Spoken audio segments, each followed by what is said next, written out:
বৃক্ষের ফল আমাদের বহুদিন পর্যন্ত ভোগাবে। আপনি দেখেন যে ৭-৮ মাস ধরে আলী রিয়াজ সাহেব দরবার বসাইলেন, সেখানে সবাই গেল। নানাবিধ আলোচনা হলো, খানা পিনা অনেক কিছু হলো, বড় বড় কথা হলো। শেষ পর্যন্ত উনি পালিয়ে গেলেন। উনি বাংলাদেশ ছেড়ে চলে গেছেন শুনছে। এত বড় একটা কাজ করলেন, যাওয়ার আগে উনি একটা প্রেস কনফারেন্স করবেন না যে আমি এই অ্যাচিভ করছি এটা সেটা?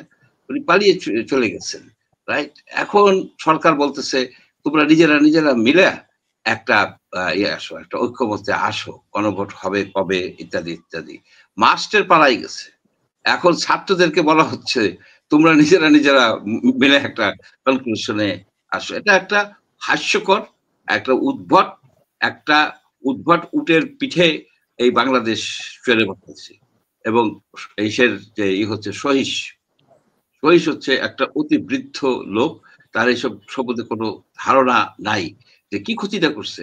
৮টা মাস এই রাজনীতিবিদরা অনেক কিছুই করতে পারতেন, তারা নিজেরা কনক্লুশনে আসতে পারতেন, অনেক কিছুই হতে পারতো। কিন্তু কোথার থেকে এক দেশান্তরী লোকরে নিয়ে আসলো, সে আইসা কি ৮৪ দফা দিছে। ৮৪ দফায় কিভাবে গণভোট হবে বলেন? গণভোটে থাকে হা এবং না। এখন ৮৪টা দফার মধ্যে আমি ধরেন ৪০টা দফা এগ্রি করি, ৪৪টা দফা ডিসএগ্রি করি। আমাকে আপনি বলেন আমি কি হা লিখবো না লিখবো, না ভোট দিব? মানে একটা অদ্ভুত কাণ্ড, একটা অদ্ভুত কাণ্ড। এটা তো হয় না, এভাবে তো হইতে পারে না।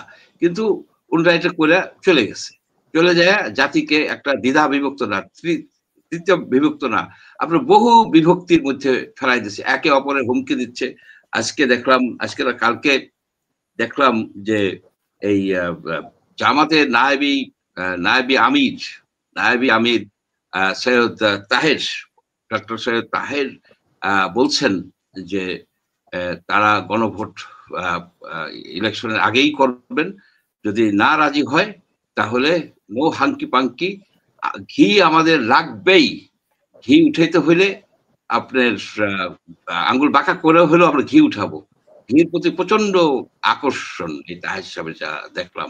এখন উনি জামাত যখন বলে যে আঙ্গুল বাঁকা করবে, তখন তো আমরা চিন্তিত হই, আমরা নিরীহ জনগোষ্ঠী চিন্তিত হই, কারণ আমাদের রগকে তো হেফাজত করতে হবে। আমাদের ভয়াবহ রকমের হুমকি উনি দিছে। এই হুমকি উনার দেওয়া উচিত হয় নাই। হাঙ্কি পাঙ্কি কথাটা বাংলা হচ্ছে অ্যাকচুয়ালি ভোজবাজি, ফাঁকিবাজি, আপনার একটা অসৎ উদ্দেশ্যে গোপনে কিছু করা, অর্থাৎ ভোজবাজি দেখানো। এখন ভোজবাজি কে দেখাচ্ছে?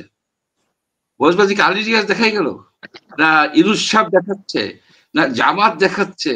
আমরা একটা মানে ঘোল পাকের মধ্যে পড়ে গেছি, কিছুই আমরা বুঝতে পারতেছি না যে কে মানে সবকিছুর জন্য বিএনপি কে দায়ী করা হচ্ছে কেন? সরকার আচ্ছা, বিএনপি কে দায়ী করা, বিএনপি ইলেকশন চায়, দোষের কিছু না, সে তো ইলেকশন চাবেই, কারণ সে একটা গণতান্ত্রিক পার্টি এবং ইলেকশনের মাধ্যমে ক্ষমতায় সে যেতে চায়। কিন্তু এই ক্ষমতায় যাইতে যাইয়া সে যে কম্প্রোমাইজ গুলি করছে, তার এখানে সাইন করার কি দরকার ছিল? আপনার এই যে গণভোটের কথা এসবের সে যদি স্ট্রংলি বলতো, বিএনপি একটা স্ট্রং পার্টি, ওয়ার্ড লেভেল পর্যন্ত তার আপনার লোকজন আছে, তারা একেবারে শক্তভাবেই ধরতে পারতো না যে আমরা এগুলি করবো না, শক্তভাবে তো চাঁদাবাজি করতে পারতেছে, সেখানে তো কারোর সাথে কম্প্রোমাইজ করে না।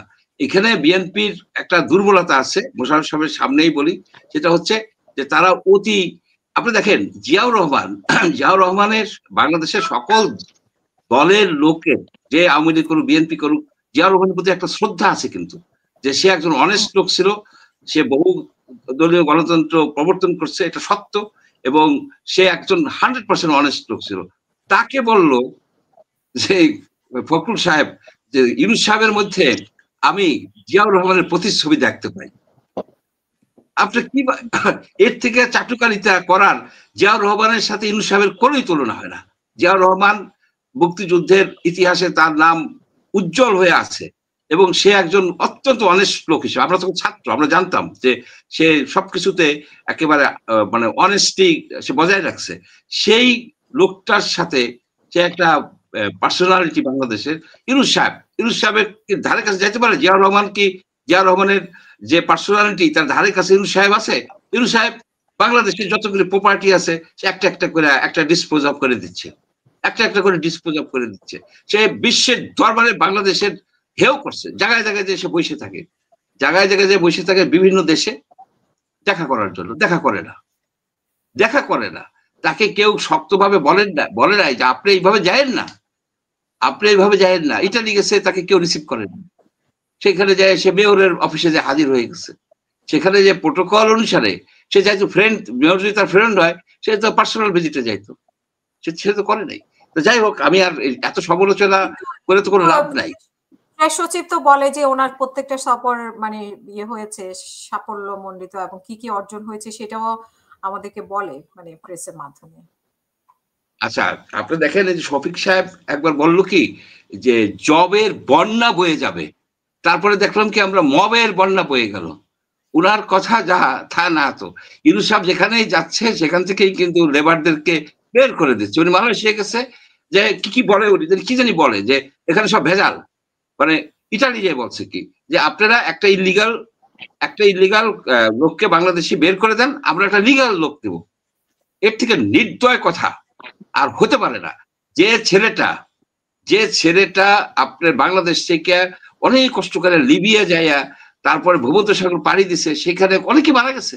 স্পেশালি আমার যে এলাকা মাদারীপুর এলাকা, শিবচর, এসব জায়গায় বহু লোক ইটালিতে গেছে, কিন্তু অনেকে আবার যেতে পারে নাই, তারা সলিল সমাধি। সেই লোকগুলিকে উনি ইলিগাল বলে। এতে কোনো ইলিগাল, উনি বলতে পারতো যে তোমরা সবাইকে লিগাল করে নাও, সবাইকে তোমরা লিগাল করে নাও। এখানে কাতারে গেছে, যাওয়ার পরে ইউএইতে কি কি বলছে ওখান থেকে বন্ধ করে দিচ্ছে, দুবাই ভিসা বন্ধ। এই যে মালয়েশিয়ার লোক, আমি শুনলাম একজনে বলল এই 5 জন 7 জন আর 10 জন করে একটা রুমের মধ্যে বসে থাকতেছে, বাইরে পুলিশে ধরবে। এই ইউনূস যেখানে যাবে, এই ইউনূস সেইখানে যাই আমাদের এই যে যারা মানে বিদেশে যে চাকরি বাকরি করে, কষ্ট করে কাজ করে, তাদের একটা ক্ষতি করে থুয়ে আসে। ওনার একটা গ্রামীণ এমপ্লয়মেন্ট করছে, মনে করছে যে ওইগুলি থেকে বাইর করে দিলে পরে আবার লোক উনি পাঠাবে, জাপানে পাঠাবে। এখানে ম্যান পাওয়ারের বিজনেস ধরছে, যেখানে একটা জাতির একটা সামনে যে একটা সুযোগ আসছিল। আমরা একটা ডিকটেটরকে বহু কষ্ট করে, বহু রক্তের বিনিময়ে আমরা সরাইছি। উদ্দেশ্য ছিল কি, একটা বৈষম্যহীন রাষ্ট্র হবে, একটা স্বচ্ছ রাষ্ট্র হবে, একটা দুর্নীতিমুক্ত রাষ্ট্র হবে। কি হয়েছে? দুর্নীতিতে ছায়ে গেছে। আপনি যে অফিসে যাবেন সেই অফিসে দুর্নীতি বাজটা গিজ গিজ গিজ গিজ করে, সব জায়গায় টাকা চায়, দুর্নীতি। মানে কি বলবো, এটা এখন বলতে আমার লজ্জা হয় যে আমরা এই দেশে বাস করি। আর আমাদের এইটাও বলতে লজ্জা হয় যে এতগুলি লোক এই দেশের, সেইখানে তারা যখন এই আসলো, এই শেখ হাসিনার পতনের পরে যখন ডিসিশন হচ্ছিল, তখন কোথার থেকে খুঁজা একটা 86 ইয়ার্স ওল্ড একটা বৃদ্ধ লোকটা নিয়ে আসছে। এত বৃদ্ধ লোক সে বুঝেও তো না। এখন আমার তো মনে হয় না যে চারিদিকে কি হয়ে যাচ্ছে। আপনার ঢাকার রাস্তায় কোনো মানুষ চলতে পারে? আপনার ব্যাটারি, তারপরে কি রিক্সা, ব্যাটারি রিক্সার জন্য আপনার রাস্তা একেবারে হয়ে গেছে, জাম হয়ে থাকে। কেন এরা চালাইতে আসে? কোনো জব নাই, বলতেছে 3-0 দেশ। তো সংস্কার কমিশন গুলো গঠন করা হয়েছে, কিন্তু সেই সংস্কারে আসলে আমরা তো এখন আর সংস্কারের কথা শুনি না, এখন গণভোটের কথা শুনি। তো ইতিমধ্যে তো ঐক্যমত কমিশনও চলে গেল, শেষ হয়ে গেল, কিন্তু আসলে সেখানে কোনো কিছুই হলো না। মানে আমরা অনেক ধরনের সংস্কারের কথা শুনেছি, যে ছোট সংস্কার, বড় সংস্কার, মাঝারি সংস্কার। তো এগুলো বলে বলে তো অনেকদিন সময় ক্ষেপণ হয়েছে, একটা বাজেট ছিল এদের জন্য। এখন আসলে জনগণ যদি সুফল না পায় তাহলে এই বাজেটের কি হবে? আর বাজেট নিয়েও তো অনেকে অনেক কথা বলবে। বাজেটের যে কথাটা বলা হচ্ছে যে 83 কোটি টাকা, 300 কোটি টাকা কিংবা 1 কোটি টাকার একটা হিসাব দিছে, এইটা কিন্তু গুরুত্বপূর্ণ না। এইটা গুরুত্বপূর্ণ না। 83 কোটি টাকার যদি বাজেট তারা যদি লাঞ্চ ডিনার করে থাকে, করছে কারণ করছে আর কি তারা যেভাবে। কিন্তু সমস্যাটা হচ্ছে কি, 8টা মাস একটা জাতির নষ্ট করে থুয়ে গেছে। যেটা ইসের মানে শুরু হওয়ার আগে মুশাররফের সাথে বলতেছিলেন যে কত বিলিয়ন ডলার আমাদের জিডিপি নষ্ট করছে এই 8 মাসের নিষ্ক্রিয়তা, এই যে 14 মাসের নিষ্ক্রিয়তা। কোনো কিছুই না, কোনো কিছুই উনি আগাইতে পারে নাই। He should leave. তাকে বোঝাই দেওয়া উচিত যে ভাই আপনি, ভাই তো না দাদা, আপনি এখন যান আপনার লোকজন নিয়ে, যে এই যে আপনার সেই উড়ন্ত পাখি নিয়ে আসছেন বিদেশ থেকে, কতগুলি পাখি নিয়ে আসছেন, শকুনি পাখি। শকুনি পাখি একটা একটা করে উড়ে যাচ্ছে, একটা উড়ে যাচ্ছে, আর একটাও যাবে ভাবতেছি, বোঝা যাচ্ছে। এভাবে চলে যাচ্ছে, চলে যাক।